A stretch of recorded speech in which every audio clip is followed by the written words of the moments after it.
अच्छा स्टूडेंट्स, तो task to हम लोगों ने कर लिया है। चलते हैं टास्क 3 की तरफ। तो इस टास्क के अंदर भी हम लोग मज़ीद देखेंगे कि हम फॉर लूप को कैसे इस्तेमाल करेंगे। और इसके अंदर जो है क्या कहते हैं, हम काइंड ऑफ एक पैटर्न को डिस्प्ले करवाना चाह रहे हैं। और ये पैटर्न इस तरह का है कि इसके सामने जितने नंबर ऑफ परसेंटेज साइन हैं और आगे उतने उनका सामने जो है उसका काउंट लिखा हुआ है। तो यहाँ पे आप काउंट कर सकते हैं 1 2 3 4 5 6 7, तो आगे उसका काउंट है।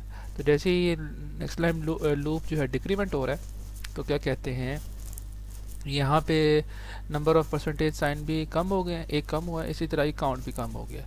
तो इस तरह करते करते लास्ट में ज़ीरो आ जाता है। तो बेसिकली अब हमने इस चीज़ को इम्प्लीमेंट करना है। तो चलते हैं हम इसके कोड की तरफ।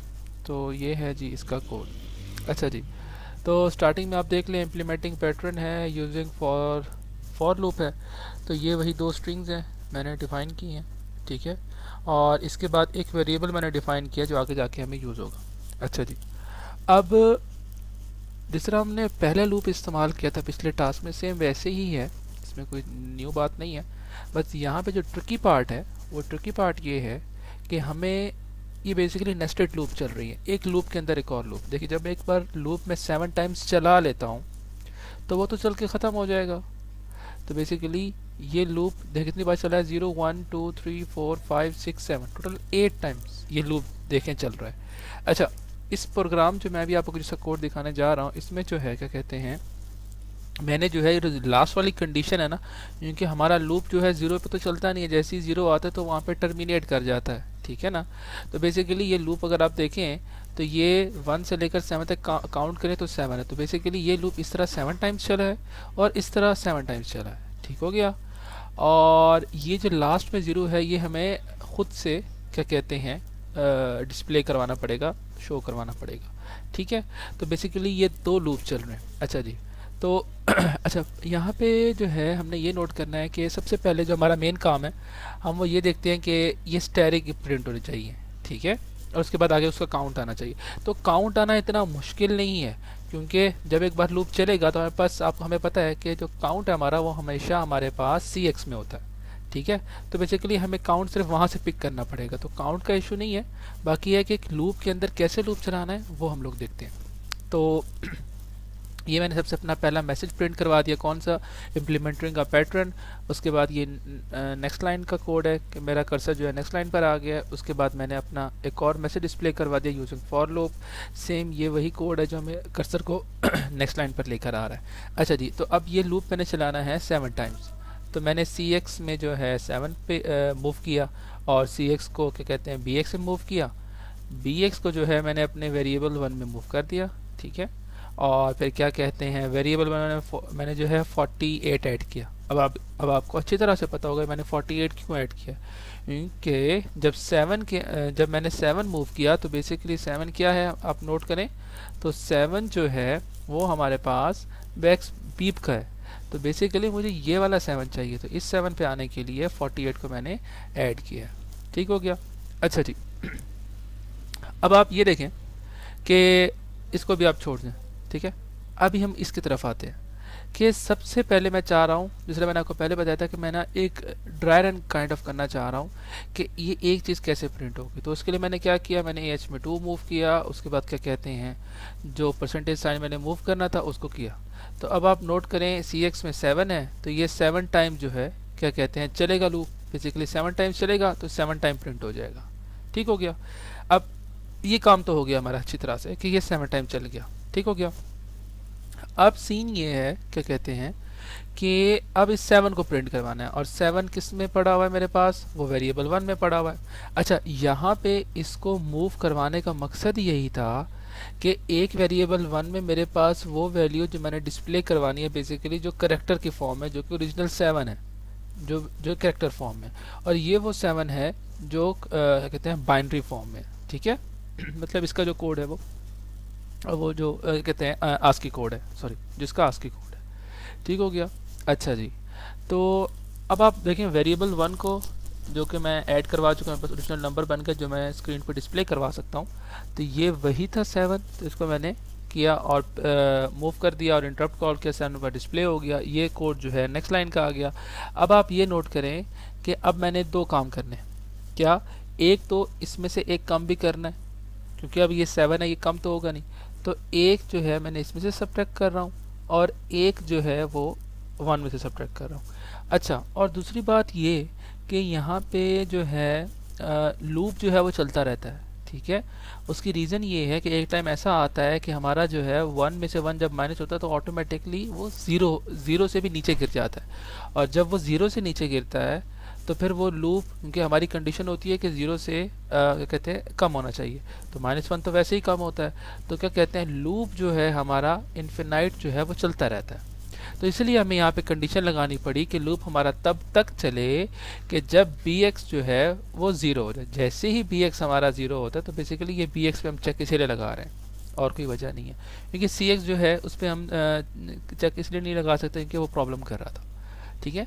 तो हमने लगाया bx पे चेक। जैसे ही bx हमारा यहाँ पे 1 होता है और वो चेक करता है कि ज़ीरो हो जाता है तो वो इस लूप से, और हम इस लूप से उसे बाहर ले आते हैं, ठीक है, और फिर हम अपना ज़ीरो प्रिंट कर देते हैं। अच्छा जी, और यही पे जो है क्या कहते हैं, मैंने आपको बताया कि ये तो हो गया सिंपल सा कि 7 टाइम जो है मैंने स्टैटिक प्रिंट कर दिया, और उसके बाद क्या कहते हैं जब 7 टाइम स्टैटिक प्रिंट कर दिया उसके बाद ये जो कोड है मैंने लिखा किसका, कि वो आगे 7 प्रिंट कर रहा है, और उसके बाद क्या कहते हैं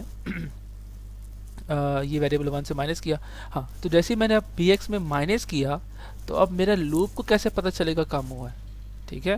तो मैं क्या करता हूँ, जैसे ही ये लूप आता तो मैं एक बारी इसको कंडीशन 2 पे भेजता हूँ, ठीक है, और क्या कहते हैं कंडीशन 2 पे भेज के मैं वापस से इसमें जो मैंने एक डिक्रीमेंट किया था वो उसमें cx में मूव करवा देता हूँ। ठीक हो गया। अच्छा जी, अब हम इसको रन करते हैं और ये लास्ट में कंडीशन दी हुई है, ठीक है, कि प्रोग्राम टर्मिनेट करने की। अच्छा जी, हम इसको थोड़ा स्टेप बाय स्टेप भी डीबग कर लेते हैं, ठीक है। तो ये जो है हमारा जो डेटा है वो लोड हो रहा है, और उसके बाद ये हमारा मैसेज प्रिंट हो गया, ठीक हो गया। अच्छा जी, इसके बाद ये हमारा जो है ये कोड जो है नेक्स्ट लाइन पे आने के लिए, और फिर उसके बाद हमारा दूसरा जो है क्या कहते हैं मैसेज वो प्रिंट हो गया। अच्छा जी, इसके बाद हम आगे चलते हैं तो ये सेम न्यू लाइन पे आने के लिए कोड है। अच्छा जी, तो अब ये देखें, ये मैंने सबसे पहले 7 मूव किया cx में, और फिर उसकी मैंने कॉपी रख दी bx में, और bx को मैंने वेरिएबल में मूव कर दिया। bx हमें आगे यूज़ होना था, इसी वजह से हमने उसकी कॉपी रख दी वेरिएबल 1 में जो हमने ऊपर डिक्लेयर किया था। अच्छा जी, तो अब यहाँ पे हुआ कि cx की वैल्यू हमारे पास आप नोट करें तो यहाँ पे cx की वैल्यू है 7, उसको मैंने मूव किया, cx की वैल्यू थी 7, ठीक है। अच्छा, स्टार्टिंग में तो सेम ही रहेगा तो इसमें कोई इशू नहीं है, क्योंकि ये एक काइंड ऑफ स्वैपिंग है कि यहाँ से इसमें डाला और यहाँ से इसमें मैंने रिप्लेस कर दिया। तो यहाँ पे तो 7 का 7 रहेगा, हम देख भी सकते हैं कि bx में 7 है और cx में 7 है, ठीक है। अब एक कंडीशन 1 स्टार्ट होती है, तो ah में मैंने 2 मूव कर दिया, dl में जो चीज़ मैंने प्रिंट करवानी थी वो पेस्ट कर दी और जी इसके बाद ये इंटरप्ट कॉल हुआ, और ये अब देखें ये फर्स्ट टाइम, फिर लूप आया उसने कंडीशन 1 पे भेजा, और इस तरह ये जो है 7 टाइम्स चलेगा, और हमारा 7 टाइम्स, और आप यहाँ पे नोट करें देखें cx की वैल्यू डिक्रीज भी होती हो रही है, ये 3, ये 2 और ये 1। अब जैसे ही 0 हुई तो वो बाहर आ गया, 0 पे एग्जीक्यूट होता ही नहीं है हमारा लूप, ठीक है। तो वेरिएबल 1 में क्या कहते हैं हम लोगों ने उसमें जो हमारा ओरिजिनल नंबर था उसको हमने कन्वर्ट किया था कैरेक्टर फॉर्म में, जो कि हमारा था 7 बन गया था, और हम उसी को डिस्प्ले करने जा रहे हैं, ठीक है। तो ये हमारा 7 डिस्प्ले हो गया। तो अब ये न्यू लाइन का कोड है। अब देखें 7 था तो उसमें मैंने एक माइनस कर दिया, 1 कर दिया, bx में देखें पहले से 7 पड़ा हुआ है, ठीक है। तो यहाँ पे bs में जब हमने एक माइनस किया तो bx में 6 हो गया। तो अब कंपेयर कर रहा है कि आइदर 0 हुआ है कि नहीं हुआ, तो यहाँ पे नहीं हुआ तो ये इस पे नहीं जाएगा, तो हमारा लूप चलेगा। तो जैसे ही लूप चला तो असल में हुआ क्या, लूप ने एक कम कर दिया, ठीक हो गया। अच्छा जी तो हमारे पास क्या पड़ा हुआ था bx में 6, और वो 6 चला गया उसके अंदर, और इसी तरह वापस से अब ये 6 टाइम्स चलेगा क्योंकि हमारे cx में क्या पड़ा हुआ है इस टाइम 6 पड़ा हुआ है। तो इसी तरह ये 6 टाइम्स चलेगा, और क्या कहते हैं, ये हमारा 6 टाइम्स चल चुका है। उसके बाद सेम ये चीज़ रिपीट होगी, और इसके बाद फिर जो है हमारा जो ये लूप है 5 टाइम चलेगा, और ये हमारा 5 टाइम चल चुका है। इसके बाद सेम वो कंपेयर करेगा, कंपेयर नहीं हुआ, और इस तरह जो है मैं असल में लास्ट कंडीशन पे जाना चाहता हूँ कि जब ज़ीरो होगा, ताकि फिर आपको बता, क्योंकि आपको पता होना चाहिए कि जो लूप है वो ज़ीरो पे एग्जीक्यूट नहीं होता। तो या तो हम ये करें, कंपेयर वाली जगह पे जब ज़ीरो आए तो यहीं पे जो है क्या कहते हैं, हम जो अपना कोड हमने जंप का नीचे लिखा हुआ है यहीं पे चेक लगा के अंदर लिख दें, लेकिन ये तो बेटर है। और जी क्या कहते हैं, ये 1, तो यहाँ पे आप नोट करें कि कंपेयर किया तो उसने ज़ीरो, तो इसलिए नेक्स्ट लाइन पर आ गया, और इस तरह उसने लास्ट में ज़ीरो प्रिंट किया, और इसके बाद जो है हमारा जो प्रोग्राम है वो टर्मिनेट हो गया।